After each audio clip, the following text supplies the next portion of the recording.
जय श्री कृष्णा, राधे राधे। तो फ्रेंड्स, कैसे हैं आप सब? आशा करती हूँ कि बाल गोपाल की कृपा से सभी स्वस्थ और मस्त होंगे।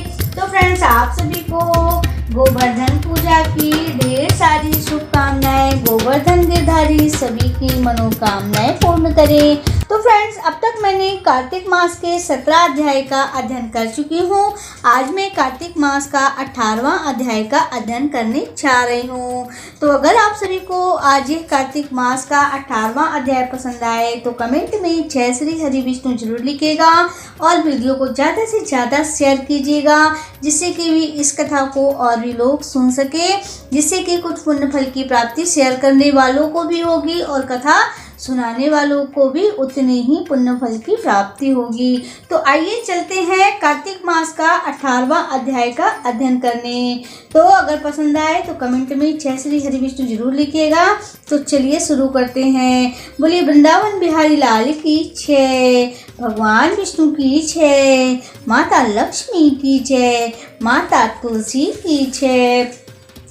नारद जी बोले, हे राजन, वहाँ बोए हुए बीज से 3 वनस्पति, जो कि ब्रह्मा की स्त्री के बीज से धात्री और लक्ष्मी के बीज से मालती और गौरी के बीज से तुलसी, तब विष्णु की स्त्री, जो कि वनस्पतियों को देखकर वृंदा के रूप में जो कि उठ करके बैठ गए और कामातुर होकर के विष्णु ने प्रीतिपूर्वक उन्हें देखा।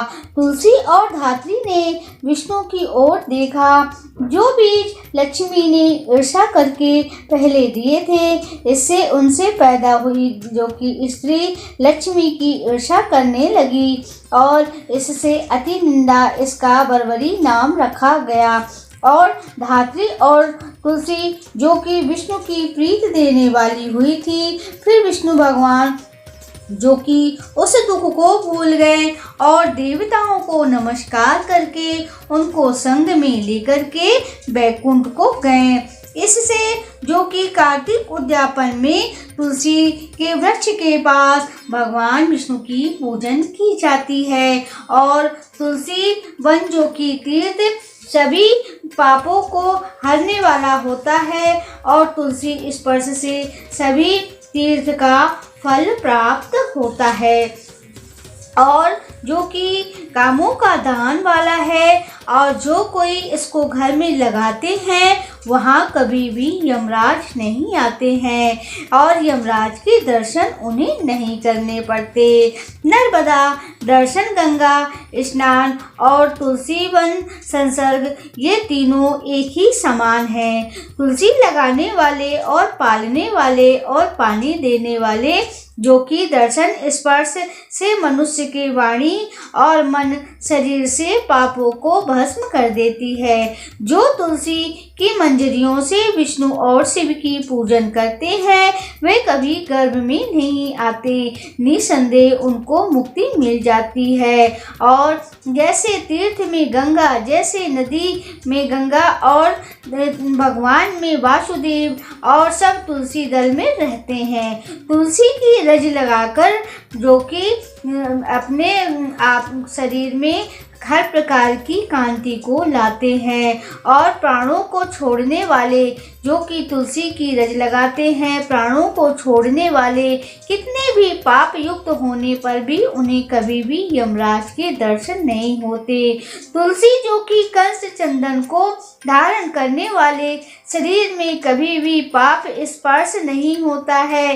हे राजन, तुलसी की छाया वह जो कि श्रद्धा करना चाहिए और अक्षय होता है और जो कि आंवले की छाया में जो मनुष्य अपने पूर्वजों का पिंड दान करता है, उनके पूर्वज जो कि नरक में पड़े रहते हैं, उनके पितरों को भी तृप्ति मिल जाती है।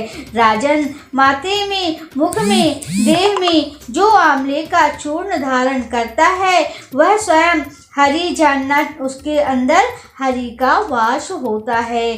आंवले का फल तुलसी और द्वारिका की रज जिनके शरीर में स्थित है वह मनुष्य जीवन मुक्त कहा जाता है। और आंवले और तुलसी दल मिले जल में जो स्नान करता है उसको गंगा स्नान का फल प्राप्त होता है। मनुष्य आंवले के पत्ते और फूल की जो पूजन करता है उसे स्वर्ण मणि और मोती दान करने जितना उसको फल प्राप्त होता है। और तीर्थ में मुनि देवता यज्ञ जो कि कार्तिक के महीने में तुला के सूर्य में आंवले के वृक्ष में रहते हैं। जो मनुष्य द्वादशी को तुलसी और कार्तिक में आंवले को तोड़ता है वह निंदनीय नरक में प्राप्त होता है।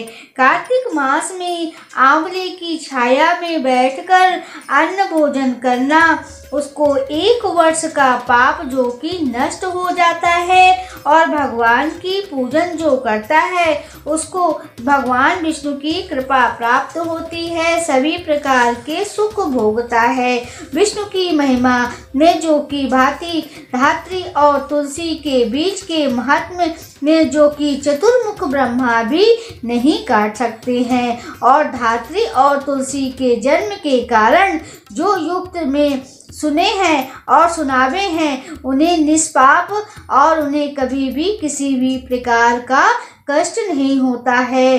तो इस कथा का जो भी सुनता है अथवा दूसरों को सुनाता है उन्हें जो कि स्वर्ग के द्वार मिलते हैं वह कभी गर्भ में नहीं आता और उसे कोई भी पाप नहीं सताता है। भगवान विष्णु की कृपा उस पर प्राप्त होती है, माता लक्ष्मी और माता तुलसी की भी कृपा प्राप्त होती है। तो इतनी श्री समाप्त आज कार्तिक मास का जो कि 18वां अध्याय भी समाप्त होता है। तो अगर आप YouTube चैनल में देख रहे हैं तो प्लीज़ चैनल को सब्सक्राइब करना मत भूलिएगा। और अगर आप फेसबुक पेज में देख रहे हैं तो पेज को फॉलो कर लीजिएगा, लाइक कमेंट और शेयर भी कीजिएगा, नोटिफिकेशन की बटन ज़रूर ऑल कीजिएगा। अपना बहुत ख्याल रखिएगा। हम फिर से मिलेंगे एक नई वीडियो और एक नई जानकारी के साथ। तब तक के लिए जय श्री कृष्णा, राधे राधे।